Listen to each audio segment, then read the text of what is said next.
ಕನ್ನಡ ನಾಡು, ಇದು ಕನ್ನಡಿಗರ ನಾಡಿಮಿಡಿತ.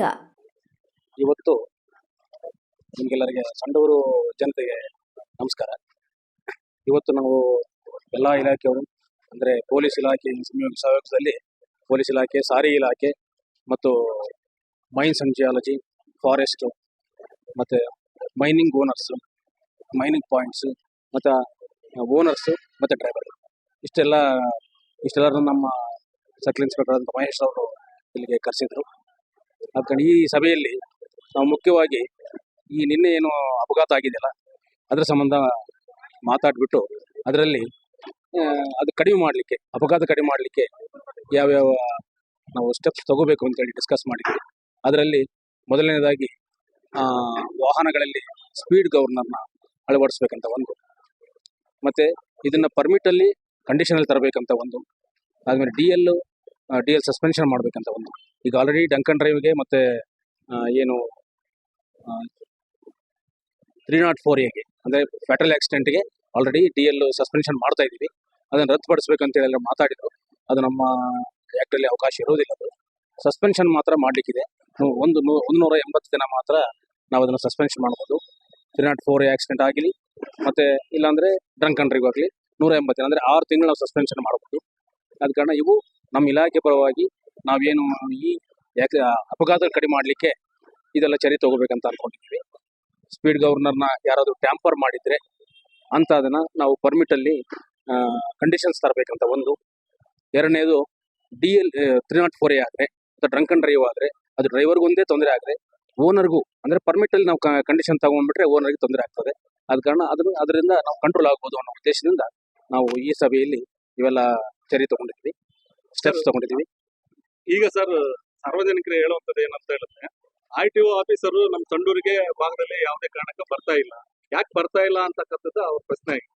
ಇಲ್ಲ, ಹಾಗೇನಿಲ್ಲ. ಈಗ ಈ ವಿಭಜನೆ ಆದಮೇಲೆ, ಜಿಲ್ಲಾ ವಿಭಜನೆ ಆದಮೇಲೆ ಇಲ್ಲಿವರೆಗೂ ನಮಗೆ ಹೊಸಪೇಟೆಯಲ್ಲಿ ಇತ್ತದು, ಹೊಸಪೇಟೆ RTO ಆಫೀಸ್ ಸಾರ್ವಜನಿಕರಲ್ಲಿ ಇತ್ತದು. ಈಗ ನಮ್ಮ ವಿಭಜನೆ ಆದಮೇಲೆ ನಮ್ಮ RTOಗೆ ಬಂದಿದೆ. ಆದಮೇಲೆ ನಾವು ಬರ್ತಾ ಇದ್ದೀವಿ, ಇಲ್ಲಂತಲ್ಲ. ಮೊನ್ನೆ ಜೋಗಲ್ಲಿ ಒಂದು ಕಂಪ್ಲೇಂಟ್ ಆಗಿತ್ತು, ಅದಕ್ಕೂ ಹೋಗಿ ನಾವೆಲ್ಲ ಅದು ಸ್ಪಂದಿಸಿದ್ವಿ. ಅಲ್ಲಿ ಯಾವುದೇ ಥರಂತ ನಮಗೆ ಇದೇನು ಕಾಣಲಿಲ್ಲ ನಮಗೆ. ಅದಾದಮೇಲೆ ಮತ್ತೆ ಇಲ್ಲಿ ಶ್ರೀಶೈಲರು ಒಂದು ಕಂಪ್ಲೇಂಟ್ ಕೊಟ್ಟಿದ್ರು, ಅದಕ್ಕೂ ನಾವೆಲ್ಲ ಭುಜಂಗನಗರದಲ್ಲಿ ಬಂದು ಅಲ್ಲಿ ಚೆಕ್ ಮಾಡಿದ್ವಿ. ಅಲ್ಲೂ ಯಾವ ಥರ ಬಂದರೆ ಅಥವಾ ನಾವು ಬಂದಾಗೆ ಇರಲ್ವೇನೋ ಅದು ಗೊತ್ತಿಲ್ಲ ನಮಗೆ. ಇನ್ಮೇಲೆ ನಾವು ಈ ಅಪಘಾತ ಆದಮೇಲೆ ಇನ್ಮೇಲೆ ನಾವು ರೆಗ್ಯುಲರ್ ದಿನಕ್ಕೊಬ್ಬರಂಗೆ ನಾನು ಇಲ್ಲಿಗೆ ಇನ್ಸ್ಪೆಕ್ಟರ್ನ ಹಾಕಿಬಿಟ್ಟು ಇನ್ಸ್ಪೆಕ್ಷನ್ ಮಾಡಿಸ್ತೀನಿ, ಚೆಕಿಂಗ್ ಮಾಡಿಸ್ತೀನಿ, ಹಾಗೂ ಇವೆಲ್ಲ ಅಪಘಾತ ಕಡಿಮೆ ಮಾಡಲಿಕ್ಕೆ ಪ್ರಯತ್ನ ಮಾಡ್ತೀವಿ. ಯಾವತ್ತಿಂದ ನೇಮಕ ಮಾಡ್ತೀವಿ ಸರ್? ನಾಳಿಂದನೇ ಇನ್ಸ್ಪೆಕ್ಟರ್ ಮಾಡ್ತೀವಿ. ಪೊಲೀಸ್ ಸ್ಟೇಷನಿಂದ ನಮ್ಗೆ ಯಾವ್ಯಾವೆಲ್ಲ ಬಂದಿದ್ದಾವೋ ಎಲ್ಲವೂ ನಾವು ಸಸ್ಪೆಂಡ್ ಮಾಡಿದ್ದೀವಿ. ಅದು ನೋಡಿ ಹೇಳಬೇಕಾಗ್ತದೆ, ಅದು ನೋಡಿ ಹೇಳ್ತೀವಿ. ಅದು FC ವಿಚಾರವಾಗಿ ಸಭೆಯಲ್ಲಿ ಪ್ರಸ್ತಾಪ ಆಗಿರೋ ವಿಚಾರ, FC ತೋರಿಸೋದಕ್ಕಷ್ಟೇ ಗಾಡಿಗಳಿಗೆ ಸರ್ಟಿಫಿಕೇಟ್ ಮತ್ತೆ ಆ ಕ್ಷಣಕ್ಕೆ ಮಾತ್ರ ತಾತ್ಕಾಲಿಕವಾಗಿ ಅದನ್ನ ಬಳಸ್ತಾರೆ. ತದನಂತರ ಯಾವುದು ಆ ವಿಚಾರ ಪ್ರಸ್ತಾಪ ಆಯ್ತು. ಇದ್ರ ಬಗ್ಗೆ ತಮ್ಮ ಕ್ರಮ ಏನು?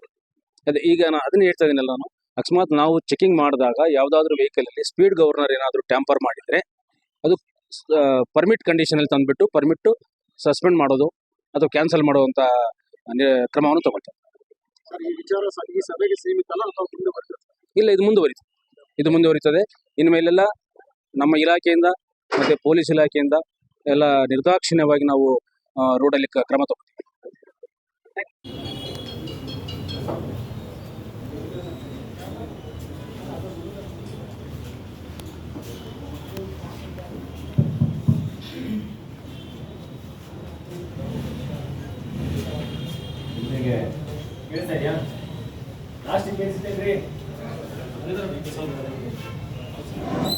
ಎಲ್ರಿಗೆ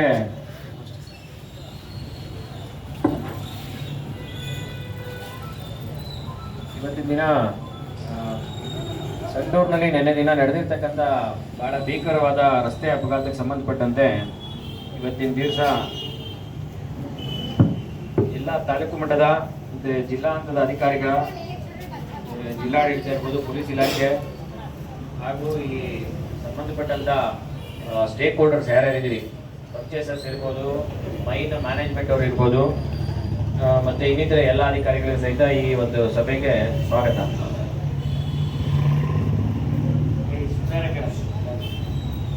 ನೀವು ಒದಗಿಸ್ಕೋಬೇಕು ಮತ್ತು ನಾವು ಯಾರ್ಯಾರ್ದು ಏನೇನು ತಪ್ಪುಗಳಿದೆ ಅದನ್ನೆಲ್ಲ ಸರಿಪಡಿಸಿ ಇವತ್ತಿನ ಮೀಟಿಂಗಲ್ಲಿ ಒಂದು ಕಾಂಕ್ರೀಟ್ ಆಗಿ ಸೊಲ್ಯೂಷನ್ ಬರಲೇಬೇಕು ಸಂಡೂರಿಗೆ. ಮೊದಲನೇದಾಗಿ ನಿಮ್ಗೆಲ್ಲರಿಗೆ ಒಂದು ಹೇಳ್ತಕ್ಕಂಥ ವಿಚಾರ ಏನಂತಂದರೆ, ಸುಮ್ಮನೆ ಸ್ಟ್ಯಾಟಿಸ್ಟಿಕ್ಸ್ ಹೇಳ್ಬಿಡ್ತೀನಿ ನಿಮಗೆ. ಸಂಡೂರು ಪೊಲೀಸ್ ಸ್ಟೇಷನ್ ಒಂದೇ ಪೊಲೀಸ್ ಸ್ಟೇಷನ್, ಸಂಡೂರಿನ ಒಂದೇ ಪೊಲೀಸ್ ಸ್ಟೇಷನ್ನ ಸರಹದ್ದಿನಲ್ಲಿ 2023 ಮೇಯಿಂದ 2025 ಮೇವರೆಗೆ ಅಂದರೆ 2 ವರ್ಷಗಳ ಅವಧಿನಲ್ಲಿ ಒಟ್ಟಾರೆಯಾಗಿ 486 ಜನ ರೋಡ್ ಆಕ್ಸಿಡೆಂಟ್ಸಲ್ಲಿ ಸತ್ತಿರೋರು, ಫೆಟಲ್ ಆಗಿರ್ತಕ್ಕಂಥದ್ದು, ಪ್ರೀವಿಯಸ್ ಇಂಜುರೀಸು, ಮೈನರ್ ಇಂಜುರೀಸು, ಒಟ್ಟು 486 ಜನ. ನಮ್ಮಲ್ಲಿ ಇಂಟಿಗ್ರೇಟೆಡ್ ರೋಡ್ ಆಕ್ಸಿಡೆಂಟ್ ಡೇಟಾಬೇಸ್ ಅಂತ ಇರ್ತದೆ. ಪ್ರತಿಯೊಂದು ಆಕ್ಸಿಡೆಂಟ್, ಯಾವುದೇ ಪ್ರಕರಣ, ಅಪಘಾತ ಪ್ರಕರಣ, ರಸ್ತೆ ಅಪಘಾತ ಪ್ರಕರಣ ದಾಖಲಾಯಿತು ಅಂತಂದರೆ ಅದು ಡೇಟಾ ಆಟೋಮೆಟಿಕ್ ಆಗಿ ಈ ಥರ ಇಂಟಿಗ್ರೇಟೆಡ್ ಒಂದು ಡೇಟಾಬೇಸಿಗೆ ಅಪ್ಲೋಡ್ ಆಗ್ತಾ ಇರ್ತೈತೆ. ಸೊ ನಮ್ಮಲ್ಲಿ ಡೇಟಾ ಅವೈಲೇಬಿಲಿಟಿ ಫಿಂಗರ್ ಟಿಪ್ಸಲ್ಲಿ ನಮ್ಮಲ್ಲಿ ಇರ್ತಕ್ಕಂಥ ಮಾಹಿತಿ ಏನಂತಂದರೆ, ಸಂಡೂರು ಪೊಲೀಸ್ ಸ್ಟೇಷನ್ ಜ್ಯೂರಿಸ್ಡಿಕ್ಷನ್ ಮತ್ತು ತೋರಣಗಲ್ಲು, ಚೋರ್ನೂರು ಭಾಗವನ್ನು ಹೊರತುಪಡಿಸಿ ಹೇಳ್ತಾ ಇದ್ದೀವಿ. ಸಂಡೂರು ಪೊಲೀಸ್ ಠಾಣೆ ಸರಹದ್ದಿಗೆ ಬರ್ತಕ್ಕಂಥ ಪ್ರದೇಶದಲ್ಲಿ ಮಾತ್ರನೇ 486 ಜನ ಆಕ್ಸಿಡೆಂಟ್ಗಳಿಗೆ ಒಳಗಾಗಿದ್ದಾರೆ. ಸೊ ಇವು ಬಂದು ರಿಪೋರ್ಟೆಡ್ ಕೇಸಸ್ಸು. ಕೆಲವೊಂದು ಹಂಗೆ ರಿಪೋರ್ಟ್ ಆಗದೆ ಇರ್ತಕ್ಕಂಥ ಒಂದು ಇರ್ತವೆ, ಸಣ್ಣ ಪುಟ್ಟ ಇಂಜುರಿಗಳಾಗಿರ್ತವೆ, ಸಣ್ಣ ಪುಟ್ಟದಾಗಿರ್ತವೆ. ಇವೆಲ್ಲ ನೀವು ಅಂದಾಜು 500 ಜನ 2 ವರ್ಷಗಳಲ್ಲಿ ಐದರ ಫೆಟಾಲಿಟಿ ಆಗಿದೆ, ಸತ್ತಿದ್ದಾರೆ. ಅದರ 40 ಜನ ಸತ್ತವ್ರೆ. ಮತ್ತೆ ಸೀರಿಯಸ್ ಇಂಜುರೀಸ್ ಅಂದರೆ ಮೇಜರ್ ಇಂಜುರೀಸ್ ಆಗಿ ಲೈಫೇ ಏನು ಮಾಡೋಕ್ಕಾಗದೆ ಪೂರಾ ಕಂಡಮ್ ಆಗಿ ಅವ್ರ ಜೀವನನೇ ಬೇರೆಯವ್ರ ಮೇಲೆ ಅವಲಂಬಿತ ಆಗಿರ್ತಕ್ಕಂಥ ಪರಿಸ್ಥಿತಿ ಇರ್ತಕ್ಕಂಥವ್ರು 80 ಜನ ಇದ್ದಾರೆ. ಸೊ ಇದ್ರ ಎಲ್ಲರ ಇಷ್ಟೆಲ್ಲ ಸಮಸ್ಯೆಗಳಾಗಿದೆ ಅಂತಂದರೆ ಇದರಲ್ಲಿ ಲಯನ್ ಶೇರ್ ಮೈನಿಂಗ್ ಆಕ್ಟಿವಿಟಿಯಿಂದನೇ ಆಗಿರ್ತಕ್ಕಂಥ ಆಕ್ಸಿಡೆಂಟ್ಸ್. ಸಹಜವಾಗಿ ಪುರಸಭೆ ವ್ಯಾಪ್ತಿನಲ್ಲಿ ಬೈಕ್ಗೆ ಡಿಕ್ಕಿ ಆಗಿರ್ತದೆ, ಬೈಕ್ಗೆ ಡಿಕ್ಕಿ ಆಗಿರ್ತದೆ, ಇಂಥ ಆಕ್ಸಿಡೆಂಟ್ಗಳು ಇದ್ದಾವೆ. ಬಟ್ 80% ಪ್ರಮಾಣ ಮೈನಿಂಗ್ ಆಕ್ಟಿವಿಟಿಯಿಂದನೇ ಆಗಿರ್ತಕ್ಕಂಥ ಆಕ್ಸಿಡೆಂಟ್ಗಳು ಇವು. ಈ ಆಕ್ಸಿಡೆಂಟ್ಗಳ ಬಗ್ಗೆ ಸಂಬಂಧಪಟ್ಟಂತೆ ಈಗ ಸರಿಸುಮಾರು 2 ವರ್ಷದಿಂದ ಭಾಳಷ್ಟು ಸಲ ಮೀಟಿಂಗ್ ಕರೆದಿದ್ದೀವಿ. ಏನು ಮಾಡಬೇಕು, ಏನು ಮಾಡಬಾರ್ದು ಅನ್ನೋದ್ರ ಬಗ್ಗೆ ಚರ್ಚೆ ಮಾಡಿದ್ದೀವಿ. ಇವೆಲ್ಲವನ್ನು ಮಾಡಿದ್ರು ಸಹಿತ ಪ್ರತಿ ಸಲ ನೀವು ಸಹಿತ ಮೀಟಿಂಗಿಗೆ ಬರ್ತೀರಿ, ಸುಮ್ಮನೆ ಭಾಳ ದೊಡ್ಡ ಮಾತುಗಳನ್ನು ಮಾತಾಡ್ತೀರಿ. ಅದು ಮಾಡ್ತೀವಿ, ಇದು ಮಾಡ್ತೀವಿ ಅಂತೇಳಿ. ಇಡೀ ಪ್ರಪಂಚದಲ್ಲೇ most lucrative business iron ore business ಇದೆ. ಆದರೆ ಪರಿಸ್ಥಿತಿ ಏನು ಅಂತಂದರೆ, ನಮ್ಮ ಸಂಡೂರಿನಲ್ಲಿ ಯಾರು ಸತ್ರು ಸಹಿತ ನಿಮಗೆ ಐರನ್ ಓರ್ ತೊಗೊಂಡೋಗಿ ಫ್ಯಾಕ್ಟ್ರಿಗೆ ಹಾಕಬೇಕು, ಬಿಸ್ನೆಸ್ ನಡಿಬೇಕು, ಐರನ್ ಓರ್ ತೆಗಿಬೇಕು, ಬಿಸ್ನೆಸ್ ಮಾಡಬೇಕು. ಈ ಕೆಟ್ಟ ಮನಸ್ಥಿತಿಗೆ ನೀವೆಲ್ಲ ಬಂದ್ಬಿಟ್ಟಿದ್ದೀರಿ. ಸೊ ನಾವು ಯಾರು ನಿಮ್ಮನ್ನೊಬ್ಬರನ್ನೇ ದೂಷಣೆ ಮಾಡಲ್ಲ. ನಿನ್ನೆ ಆಗಿರ್ತಕ್ಕಂಥ ಘಟನೆಯನ್ನು ಜ್ಞಾಪಿಸ್ಕೊಂಡ್ರೆ, ಇನ್ಕ್ಲೂಡಿಂಗ್ ನಾವು ಸಹಿತ ಆಡಳಿತದ ಒಂದು ಭಾಗವಾಗಿ ನಮ್ಮದು ಫೇಲ್ಯೂರ್ ಇದೆ ಇದರಲ್ಲಿ. ಯಾಕೆ ನಮಗೆ ಪ್ರಾಬ್ಲಮ್ ಏನಾಗಿದೆ ಅಂತಂದ್ರೆ, ಪ್ರತಿದಿನ ಪೊಲೀಸರಿಗೆ ಬರಕ್ಕೆ ಯಾಕ್ರಿ, ಯಾರು ಮೈನ್ ಮ್ಯಾನೇಜರ್ ಅವರೇ ತಾನೆ, ಯಾಕೆ ಬಂದಿಲ್ಲ? ನೀವು ಲಾಸ್ಟ್ ಟೈಮು ಆ ಡೆತ್ ಆಯ್ತಲ್ಲ, ಅಲ್ಲಿ ನಿಮ್ಮಲ್ಲೇ ತುಂಬಿಸಿದ್ದು ಅದನ್ನು. ಟ್ಯಾಕ್ಸ್ ಇಲ್ದರ ರೆಸಿಪ್ಟ್ ಇಲ್ದರ ಗಾಡಿ ಎಷ್ಟು ಜನ ಸತ್ರ ಬರಲಿ? ಎಷ್ಟು ಜನ ಸತ್ರಿ? ನಾಚಿಕೆ ಆಗಲ್ಲ ನಿಮಗೆ? ನಾಚಿಕೆ ಆಗಲ್ವಾ ನಿಮ್ಗೆ? ಆ ಗಾಡಿಗೆ ಟ್ಯಾಕ್ಸ್ ಇಲ್ದರ ಗಾಡಿಗೆ ರೋಡ್ ಕೊಟ್ಟಿದ್ರೆ ಮಾನ ಮರೆತಿಲ್ಲ ನಿಮಗೆ? ಯಾರು ಚೆಕ್ ಮಾಡ್ಬೇಕು ಇದನ್ನ? ಯಾರು ಚೆಕ್ ಮಾಡ್ಬೇಕು ವೆಹಿಕಲ್ನ? ಯಾರಿಗೆ ಚೆಕ್ ಮಾಡಬೇಕು? ಇದೋಡ್ರಿ ಮೇಲೆ ಯಾಕ್ರಿ ಲೋಡ್ ಕೊಟ್ರಿ ನೀವು ಟ್ಯಾಕ್ಸ್ ಇಲ್ಲದ ವೆಹಿಕಲ್ಗೆ? ಇವತ್ತು ಆಕ್ಸಿಡೆಂಟ್ ಆಯ್ತಲ್ಲ, ಅವ್ರ ಮನೆ ಎಲ್ಲ ಬೀದಿಗೆ ಬಂದವರಲ್ಲ, ಅವ್ರು ಏನ್ ಮಾಡ್ಬೇಕು? ಅವರು ₹1 ಇನ್ಶೂರೆನ್ಸ್ ಕ್ಲೇಮ್ ಆಗೋದಿಲ್ಲ ರೀ. ನಾಚಿಕೆ ಆಗೋದಿಲ್ಲ ನಿಮಗೆ? ಮಾನ ಮರೆದಿಲ್ಲ ನಿಮಗೆ? ನಿಮ್ಮ ಮಾನ ಮರೆದಿಲ್ವೇನ್ರಿ ನಿಮಗೆ?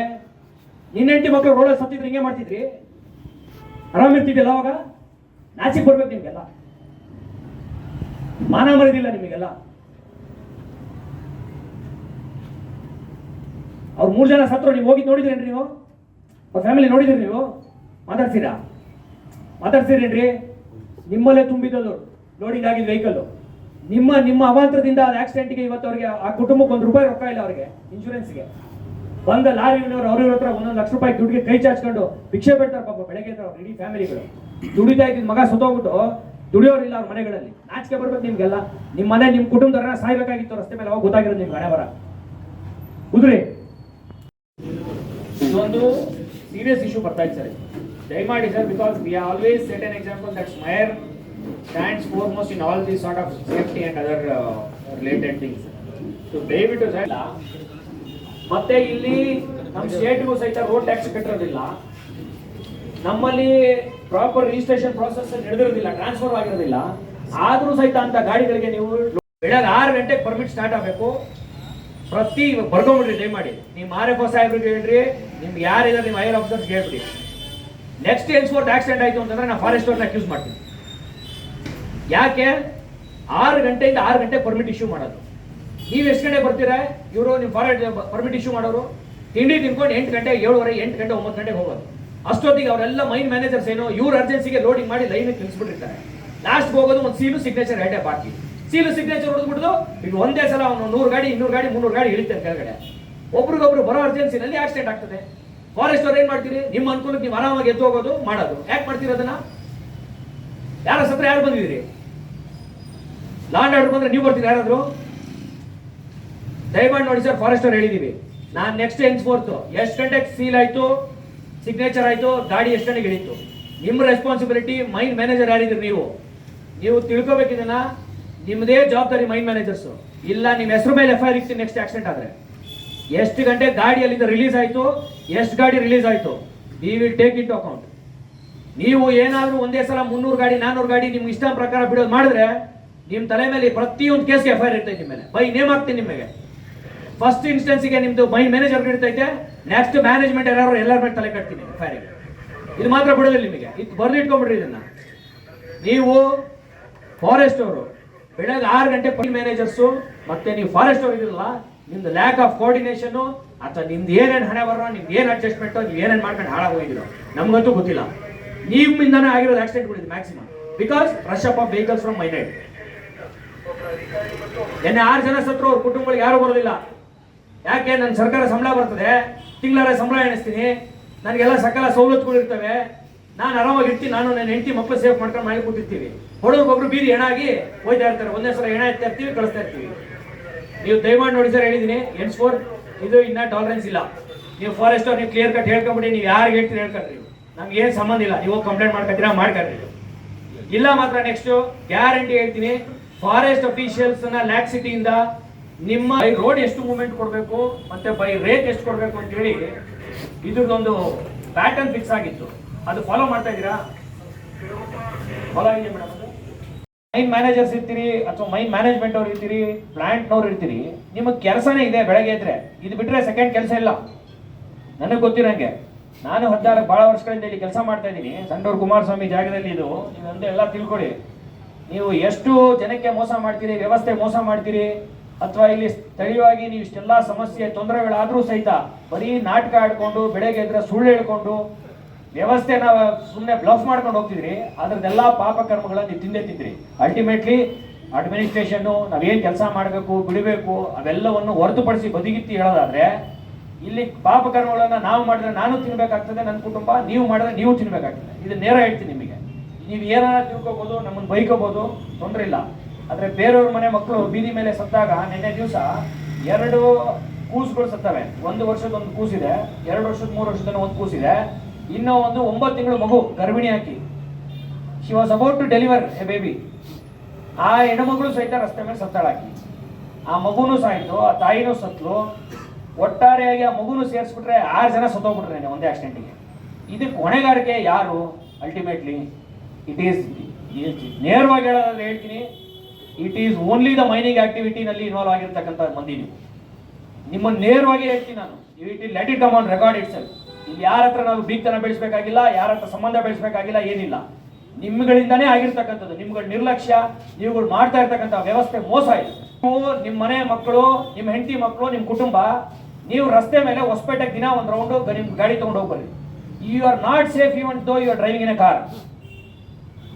ನೀವು ಹೋಗ್ಬರ್ರಿ. ಮತ್ತೆ ನಿಮ್ಮ ಇವರು ನಿಮ್ಮ JSW ಅವ್ರಿಗೆ ಲಾಸ್ಟ್ ಟೈಮಿಗೆ ಒಂದು ಮೀಟಿಂಗ್ ಕಂಡಕ್ಟ್ ಮಾಡಿದ್ವಿ. ಎಲ್ಲಿ JSW ಅವ್ರು ಇದ್ದೀರಿ? ಇವ್ರು ಎಲ್ಲಿ ಸರ್? ನಿಮ್ಮ ಇವರು ಸಿಂಗ್, ಇವರು ಸುನಿಲ್ ಸಿಂಗ್, ವೆರಿ ಸಿ क्या भी आउट ऑफ स्टेशन नहीं है. He is so diplomatic, I tell you. You ask his family to get into this road. let him travel by that road at least for once. He speaks so diplomatic, he is such a very sympathizer. This sort of mentality doesn't work out in Sandur henceforth. Definitely, ಇನ್ನು ಮುಂದಕ್ಕೆ ಈ ಸಭೆ ಆದ ನಂತರ ಯಾವುದು ಮಾತುಕತೆ ಮಾಡತಕ್ಕಂಥ ವಿಚಾರ ಇಂಪ್ಲಿಮೆಂಟೇಷನ್ ಆಗಿಲ್ಲ, ಸೀದಾ ನೇರ ಈ ಪ್ರೊಸೀಡಿಂಗ್ಸ್ ಅನ್ನ ಮಾಡಿ ನಿಮ್ಮ ಸಂಬಂಧಪಟ್ಟವ್ರನ್ನೇ ನೇರ ಹೊಣೆಗಾರನ ಮಾಡಿ FIR ದಾಖಲು ಮಾಡ್ತೀವಿ, ಬೈ ನೇಮ್ ಹಾಕ್ತೀವಿ. ಮೇಲೆ ನೀವು ಏನಾರ ಮಾಡ್ಕೋಬಹುದು, ನೀವು ಏನಾರ ಹೋಗ್ರಿ, ಏನಾದ್ರು ಮಾಡ್ರಿ. ಜನಗಳ ರಸ್ತೆ ಬಡವ್ರ ಬಗ್ರು ಎಷ್ಟು ಮನಸ್ಥಿತಿ ಬಂದ್ಬಿಟ್ಟಿದೆ ಅಂತಂದ್ರೆ ಇದಕ್ಕಿಂತ ದುರಂತ ಇನ್ನೊಂದಿಲ್ಲ. ಎಷ್ಟು ಸತ್ರು ಯಾರು ಮಾಡಿದ್ರು ಅವತ್ತಿನ ದಿನಕ್ಕೆ ಸುಮ್ಮನೆ ನಾಟಕ ಆಡೋದು, ಕಣ್ಣು ಒರೆಸೋದು, ಹೋಗೋದು. ಅದು ಬಿಟ್ರೆ ಒಂದೇ ಒಂದು ಸಿಂಗಲ್ ಟ್ರಾಫಿಕ್ ರೋಡ್ ಸೇಫ್ಟಿಗೆ ಸಂಬಂಧ ನಾವು ಈರಣ್ಣಪ್ಪರ್ ಅಂತೇಳಿ ಸಂಡೂರು ತಾಲೂಕು ಗಣಿ ಲಾರಿ ಮಾಲೀಕರ ತಾಲೂಕು ಅಧ್ಯಕ್ಷರಾಗಿದ್ದರು. ಈಗ ಸಭೆಯಲ್ಲಿ ತೀರ್ಮಾನಿಸಲಾಯಿತು 1 ತಿಂಗಳೊಳಗೆ ಸ್ಪೀಡ್ ಗವರ್ನರ್ ಕೂತ್ಬೇಕಂತ. ಅದರ ಕ್ರಮವಾಗಿ ತಾವು ಯಾವ ನಿರ್ಧಾರಗಳನ್ನ ಈಗ ಸಭೆಗೆ ತೀರ್ಮಾನ ಆಗಿದೆ ಏನಪ್ಪಾ ಅಂತಂದ್ರೆ, ನಿನ್ನೆ ಏನೋ ಒಂದು ಅನಾಹುತ ಆಗಿತ್ತು. ಒಂದೇ ಕುಟುಂಬದಲ್ಲಿ 6 ಜನ ನಿನ್ನೆ ಮೃತಪಟ್ಟಿದ್ರು. ಸೊ ಅದು ಸಂಡೂರು ಟು ಹೊಸಪೇಟೆ ಮಧ್ಯ ರಸ್ತೆಯಲ್ಲಿ ಅದು ಆಕ್ಸಿಡೆಂಟ್ ಆಗಿತ್ತು. ಸೊ ಲಾಸ್ಟ್ ಟೈಮ್ ಕೂಡ ಒಂದು ಆಕ್ಸಿಡೆಂಟ್ ಬಗ್ಗೆನೇ ಚರ್ಚೆ ಆಗಿತ್ತು. ಇದು ಪ್ರತಿಯೊಂದು ಏನಂದ್ರೆ ಎಲ್ಲರ ಕಣ್ಣು ಗಣಿ ಲಾರಿ ಮಾಲೀಕರ ಮೇಲೆ ಅಂತೇಳಿ ಒಂದು ಪ್ರಸ್ತಾಪ ಇತ್ತು. ಅಂದ್ರೆ ಲಾರಿ ಸ್ಪೀಡ್ ಹೊಡಿತಾರೆ, ಆಮೇಲೆ ಲಾರಿ ಯಾರು ಲೆಕ್ಕಕ್ಕಿಲ್ಲ ಅನ್ನೋ ಒಂದು ಭಾವನೆ ಇತ್ತು. ಸೊ ಅದ್ರ ಬಗ್ಗೆ ಇವತ್ತೊಂದು ಮೀಟಿಂಗ್ ಕರೆದಿದ್ರು. ಸೊ ನಮ್ಮ ಉದ್ದೇಶ ಏನಂತಂದ್ರೆ ಆ ಡ್ರಿಂಕ್ ಅಂಡ್ ಡ್ರೈವ್ ಬಗ್ಗೆ, ಆಮೇಲೆ ಲಾರಿಗೆ ಸ್ಪೀಡ್ ಲಿಮಿಟ್ ಮಾಡ್ಬೇಕಂತೇಳಿ, ಓವರ್ ಸ್ಪೀಡ್ ಹೊಡಿತಾರ ಅಂತೇಳಿ ನಾವು ಕೂಡ ಅದಕ್ಕೆ ಅವರೊಂದು 60 km/h ಅಂತ ಏನು ಕೊಟ್ಟಿದ್ದಾರೆ, ಅದು ಕೂಡ ನಾವು ಒಪ್ಕೊಂಡಿದ್ವಿ. ಆಮೇಲೆ ನೆಕ್ಸ್ಟ್ ಏನು ಎಲ್ಲೆಲ್ಲಿ ನಮ್ಮ ಗ್ರಾಮ ಘಟಕಗಳಿದಾವೆ, ನಂದಳ್ಳಿ, ಯಶವಂತರ ಅಂತ ಭಾಗದಲ್ಲಿ ಕೂಡ ಹೋಗಿ ಈ ಡ್ರಿಂಕ್ ಅಂಡ್ ಡ್ರೈವ್ ಬಗ್ಗೆ ಕೂಡ ನಾವು ಅರಿವು ಮೂಡಿಸೋ ಕೆಲಸ ಮಾಡಿಸ್ತಾ ಇದೀವಿ. ಆ ಲಾಸ್ಟ್ ಟೈಮ್ ಕೂಡ ನಾವು ಇದ್ರ ಬಗ್ಗೆ ಚರ್ಚೆ ಮಾಡಿದ್ವಿ. ಸೊ ನಿನ್ನೆ ಏನೋ ಒಂದು ಅನಾಹುತ ಆಗಿತ್ತಲ್ಲ, ಒಂದೇ ಕುಟುಂಬದಲ್ಲಿ 6 ಜನ ಮೃತಪಟ್ಟಿದ್ದಲ್ಲ, ಅವ್ರ ಸಲುವಾಗಿ ಮುಂದೆ ಇಂಥ ಘಟನೆಗಳು ನಡಿಬಾರದು ಅಂತೇಳಿ ಈ ಲಾರಿ ಗಡಿಯಿಂದ ಅವರಿಗೆ ಒಂದು ಜಾಗೃತಿ ಮಾಡುವಂತ ಕೆಲಸ ಒಂದು ಇವತ್ತಿನ ದಿನ ಈ ಸಂಡೂರು ಪೊಲೀಸ್ ಸ್ಟೇಷನ್ ಅಲ್ಲಿ ನಮ್ಮ ಮಾನ್ಯ CPS ಸರ್ ಇರ್ತಕ್ಕಂಥ ಮಹೇಶ್ ಗೌಡ್ ಸರ್ ನೇತೃತ್ವದಲ್ಲಿ ಇವತ್ತು ಈ ಮೀಟಿಂಗ್ ಅರೇಂಜ್ ಮಾಡೋದಾಯ್ತು. ಈ ಹಿಂದೆ ಕೂಡ ಸುಮಾರು ಆಕ್ಸಿಡೆಂಟ್ಗಳು ಆಗಿದ್ದು, ಅದರಿಂದ ಕ್ರಮವಾಗಿ ಏನಾದ್ರು ಅವ್ರಿಗೆ ಅವೇರ್ನೆಸ್ ಮೂಡಿಸುವಂತ ಕೆಲಸ ಏನಾದ್ರು ಮಾಡಿದ್ರೆ ತಾವು?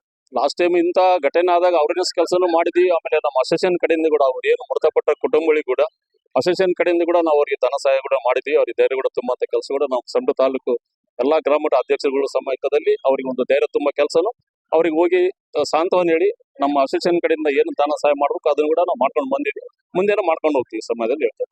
ಇನ್ನು ಕಂಟಿನ್ಯೂ ಆಗಿ ಪಾಲನೆ ಮಾಡಿದ್ರೆ? ಹೌದು, ಕಂಟಿನ್ಯೂ ಪಾಲನೆ ಮಾಡ್ತೀವಿ. ಯಾಕಂತಂದ್ರೆ ಇದು ಒಂದು ಇಂಡಸ್ಟ್ರಿ, ಒಂದು ಗಣಿ, ಒಂದು ಲಾರಿ, ಇದೊಂದು ಕುಟುಂಬ ಇದ್ದಂಗೆ. ಸೊ ಈ ಲಾರಿಯಿಂದ ಏನೋ ಅಪಘಾತ ಆದ್ರೆ ಅದರಲ್ಲಿ ನಮ್ಮರು ಡೆತ್ ಆಗ್ತಾರೆ, ಮರಡುವಂತಾರೆ, ಆಮೇಲೆ ಎದುರು ಬರ್ತಕ್ಕಂಥ ಮರಡುವಂತಾರೆ.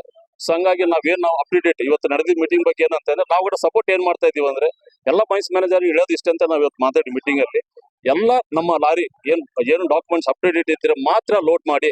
ಒಂದ್ ವೇಳೆ ನೀವೇನ ಡಾಕ್ಯುಮೆಂಟ್ಸ್ ಸರಿ ಇಲ್ಲದ ಕಾರಣಕ್ಕೆ ಏನನ್ನ ಒಂದ್ ವೇಳೆ ಸರಿ ಇಲ್ಲದ ಮೇಲೆ ನೀವು ಲೋಡ್ ಮಾಡಿದ್ರೆ ಏನನ್ನ ರಸ್ತೆ ಅಪಘಾತದಲ್ಲಿ ಮರಣ ಹೊಂದಿದ್ರೆ ಅದು ಗಣಿ ಮಾಲೀಕರೇ ಆ ಪರಿಹಾರ ಕೊಡ್ಬೇಕಂತ ಹೇಳಿ ಇವತ್ತಿನ ದಿನ ಮೀಟಿಂಗ್ ಅಲ್ಲಿ ನಾವು ಪ್ರಸ್ತಾಪ ಮಾಡಿದ್ವಿ ಇದ್ರ ಬಗ್ಗೆ. ಈಗ ಸಾರ್ವಜನಿಕರು ಹೇಳೋ ಪ್ರಕಾರ ಯಾವ್ದಾದ್ರು ಒಂದು ಬೈಕ್ ಎದುರು ಬಂದ್ರೆ ಲಾರಿ ಚಾಲಕರು ಕಡಿಮೆನೆ ಮಾಡೋದಿಲ್ಲ, ಅದೇ ಸ್ಪೀಡ್ ಅಲ್ಲೇ ಬರ್ತಿರ್ತಾರೆ ಅಂತಕ್ಕಂಥ. ಇದಕ್ಕೆ ಯಾವ ರೀತಿ? ಇದು ಎಲ್ಲರ ಕಣ್ಣಿಗೆ ಕಾಣೋದು ಇಷ್ಟೇ. ಯಾಕಂದ್ರೆ ಇದು ಇಲ್ಲಿ ಸಂಡೂರಿಂದ ತಾರನಾರ ತಗೊಂಡ್ರೆ ಸಂಡೂರು ಟು ತಾರನಾರ 25 ಕಿಲೋಮೀಟರ್ದಲ್ಲಿ ಸುಮಾರು 1000 ಗಾಡಿ ಓಡಾಡ್ತಾರೆ. ಸೊ ಇದು ಕುಮಾರಸಿ ಮಾಸದಿಂದ ಎಲ್ಲೋ ಒಂದ್ ಕಡೆ ಘಟನೆ ಆಗ್ತೈತೆ. ಅದ್ರ ನಬ್ಲಿದ್ದಾಗ್ಬೋದು, ಎದುರು ಬರ್ತಕ್ಕಂಥದ್ದಾಗ್ಬೋದು. ಅದಕ್ಕೆ ಪ್ರತಿಯೊಬ್ರು ಆ ಗಣಿ ಲಾರಿ ಮಾಲೀಕರು, ಗಣಿ ಡ್ರೈವರ್ ಹೊಣೆ ಅಂತಲ್ಲ. ಸೊ ಹಿಂಗಾಗಿ ಒಂದು ಆಶ್ರಯದಿಂದ ಇಲ್ಲಿ ಎಲ್ಲ ನಡೀತಾ ಇದೆ. ಬಟ್ ಏನಂದ್ರೆ ಫ್ಯಾಕ್ಟ್ರಿಯಿಂದ ಗಣಿಗೆ ಮಧ್ಯಂತರ ಬಹಳ ಕಮ್ಮಿ ಇದೆ. ಹಂಗಾಗಿ ಎಲ್ಲರ ಕಣ್ಣಿಗೆ ಏನ್ ಕಾಣ್ತೈತೆ, ಈ ಲಾರಿ ಹಬ್ಬರ ಎಂಬುದೊಂದು ಕಣ್ಣಿಗೆ ಕಾಣ್ತೈತೆ. ಅದು ಅಷ್ಟು ಸತ್ಯ ಅಲ್ಲ ಅದು. ಸೊ ಎಲ್ಲರೂ ಇಲ್ಲಿರದೆ ನಮ್ಮ ಜೀವನ ಲಾರಿ ಮಾಲೀಕರು ಬಿಟ್ಟು ಇನ್ನೇನಿಲ್ಲ. ಸೊ ಅದನ್ನು ನಾವು ಸುರಕ್ಷತೆ ಓಡ್ತಾ ಇದೀವಿ. ಈಗ ನೋಡ್ರಿ, ತಾರನಲ್ಲಿ ಸಂಡೂರಿಗೆ ಸುಮಾರು 1000 ಗಾಡಿ, ಅದರಲ್ಲಿ ಗಾಡಿಗಳು ಮಾತ್ರ ಹೇಳ್ತಾ ಇದೀವಿ. ಆಮೇಲೆ ಬಸ್ಸು, ಟ್ರ್ಯಾಕ್ಸ್, ಬೈಕ್ಗಳು ದಿನನಿತ್ಯನೂ ನಡೀತಾ ಇದಾವೆ. ಸೊ ನೋಡೋರ್ ಕಣ್ಣಿಗೆ ಏನಂದ್ರೆ ಲಾರಿ ಹಬ್ಬರ ಅಂತೇಳಿ ಒಂದು ಸೂಚನೆ ಗೊತ್ತಾಗುತ್ತೆ. ಮೇಲ್ನೋಟಕ್ಕೆ ಆಗ್ತಿರೋದು ಲಾರಿ ಆಕ್ಸಿಡೆಂಟ್ ಜಾಸ್ತಿ ಆಗ್ತಾ ಇರೋದು, ಬೇರೆ ಆಗ್ತಾ ಇಲ್ಲಲ್ಲ. ಲಾರಿ ಮಾಲೀಕರು ಯಾರು ಹೇಳಲ್ಲ ಗಾಡಿ ಓಡಿಸ್ರಿ ಅಂತ. ಲಾರಿ ಮಾಲೀಕರು ನಾವು ದಿನಂಪ್ರತಿಗೆ ಆದ್ರೆ ನಾವೇನ್ ಮನೆಯಲ್ಲಿ ಪೂಜೆ ಮಾಡ್ತೀವಿ ಅದೇ ತರನ ಲಾರಿಗೆ ಪೂಜೆ ಮಾಡ್ತೀವಿ. ಡ್ರೈವರ್ಗಳಿಗೆ ನಾವು ಭತ್ತ ಕೊಡ್ಬೇಕಾದ್ರೂ ಹೇಳೋದಿಷ್ಟು ಸುರಕ್ಷಿತವಾಗು, ನಿಧಾನಕ್ಕೆ ಹೋಗು, ಕಟ್ಟಿಂಗ್ ಅಲ್ಲಿ ಓವರ್ಟೇಕ್ ಮಾಡಬೇಡ, ಅವಸರ ಬೀಳ್ಬೇಡ ಅಂತೇಳಿ. ಸೊ ಕೆಲವು ಕಡೆಯಿಂದ ಅವಸರ ಆಗಂತ ಸಮಯ ಬರ್ತದೆ. ಯಾಕಂದ್ರೆ ಈಗೇನು ಕೆಲವು ಫ್ಯಾಕ್ಟ್ರಿಗಳಿಗೆ DMG ಇಷ್ಟು ಗಂಟೆ ಒಳಗೆ ಹೋಗ್ಬೇಕು, ಇಷ್ಟು ಗಂಟೆ ಒಳಗೆ ನೀವು ತಲುಪಬೇಕು ಅಂದಾಗ ಸಮಯ ಸಂದರ್ಭ ತಕ್ಕಾಗ ಅವಾಗಿನ ಸಮಯದಲ್ಲಿ ನಾವು ಅದ್ರ ಬಗ್ಗೆ ಮುಂದೆ ಚರ್ಚೆ ಮಾಡಿ. ನೀವಿನ್ನು ಕನ್ನಡ ನಾಡು ವಾಹಿನಿಯನ್ನು ಸಬ್ಸ್ಕ್ರೈಬ್ ಮಾಡಿಕೊಂಡಿಲ್ವಾ? ಈಗಲೇ ಸಬ್ಸ್ಕ್ರೈಬ್ ಮಾಡಿ ಬೆಲ್ ಐಕಾನ್ ಅನ್ನು ಒತ್ತಿ ನೋಟಿಫಿಕೇಶನ್ಗಳನ್ನ ಪಡೆಯಿರಿ.